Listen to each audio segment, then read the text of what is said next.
Hi there, guys. This is the Yu-Gi-Oh! Rats. Oh no, you'll all either be thinking of one of three things: either, oh God, he's back; oh, thank God he's not dead; or who the hell is this guy?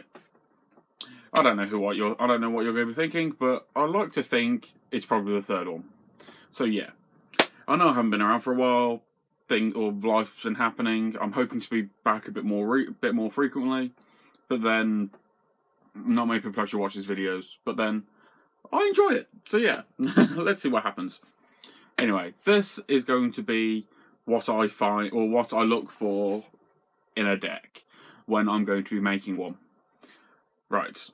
So I've got things on my iPad just because that's currently the only thing I've got to actually type things up. And right, my first thing is, does it have a gimmick? I normally like a deck with a gimmick of some form. Like there's Paleozoics where it's like, oh, they're all trap monsters. You don't see that often. So look, let's just summon all the things back. Or there's the trains where it's like, I'm just going to summon something big and say, screw you, basically. So yeah. Or just even down to things like Bujin where it's a really gimmicky deck because people just hate it now. And people call it a helmet deck and that sort of thing. But yeah, I like a deck with a gimmick of some form. So, and that's just generally because, well, it's entertaining. So even if it's a control deck, an FTK, a stall deck, a fan favourite deck, or just something that is just really annoying, like Chainburn. I've always enjoyed Chainburn because I'm that scumbag at that tournament. Oh yeah. Right, my second thing is, how popular is the deck? If I like the deck, but everyone else likes the deck, then it's going to be really difficult to actually get hold of all the cards because everyone's going to be wanting to build it. So at that point, it's like, well, is there any point in me even trying? If you have the money to build it, great, go for it. If it's going to take you a long time to do it, you might want to. Yeah, you can still sort to build it, but then you'll want to just be wary because all ban lists happen. So yeah. Right. The next thing is rarity. Is it easy to get? Are all the things commons, rares, or with the odd super? Then great, you can probably get all of that really easily, unless literally everybody is building it. But then, if everything's really shiny and it's not a deck that people use, great, you can also build that. So it's quite easy. Or like your Senjus, they're generally really shiny. Most of the things are generally cheap to get hold of, except for like the demises. But yeah. But yeah, I tend to like things either really, really stupidly low rarity or excessively high rarity. So yeah, if something has a high rarity, I like to get it in that rarity.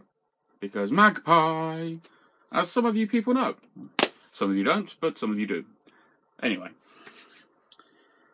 And then my next thing is competitive, or how competitive it is.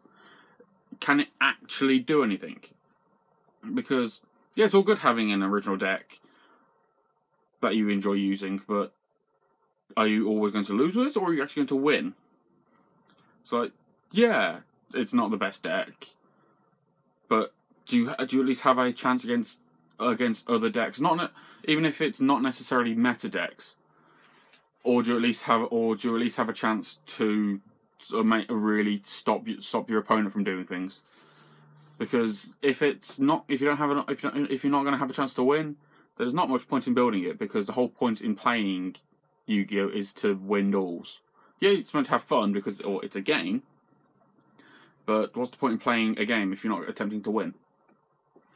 So yeah, that's one of it really. But then the other thing is, I really like decks that aren't archetype specific, which you might not actually have realised. Because a lot of my decks are archetypes, but then I like things like Junk Doppel and like just Synchro Quasar and something, because that isn't an archetype. But then, it's like with my old Beals deck, or Beals Turbo deck, that wasn't an archetype, same as like my old Junk Doppel deck, same as just like Plant Synchro. I like a lot of Plant Synchro, I like a lot of Synchros. But yeah. I like when a deck just works. Like that's the reason why I used to like Hat a lot, just because it's just 3 engines that work. it's also the reason. It's also pretty much the reason why I like PK5. Like, yes, it uses generally 2 or 3 archetypes, but they all work together.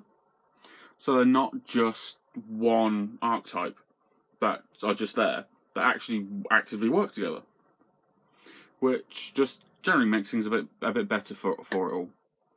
But yeah, let me know what you think. Let me know what you guys look for in a deck. I do actually. I'm really interested in hearing how things work, because well, some people will like decks for the complete opposite reason to me. They might like literally just it does this one thing, and that is all it does. Whereas I like a deck with that just goes, I'm gonna have a mess around and I'm going to screw you over.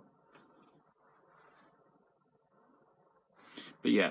And some people like decks where it's generally middle rarity, like mostly supers, no or nothing, like with the odd secret or odd common, but mostly a mid rarity.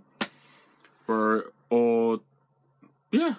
generally people tend to, or a lot of people like it has to be like the top tier deck, whereas I don't really care enough. I as you guys know, I ran BA, but I got that when it was, well, I got that deck cheap because someone was getting rid of it. So yeah, let me know your thoughts, opinions. Call me Scrub if you really want to, because well, I am. After all, currently my main deck is Paleozoics, but I was running them before I knew Tree Toad existed because I like trap monsters and I like to annoy people. Oh god, I sound like a hipster. Oh well, so long and God bless.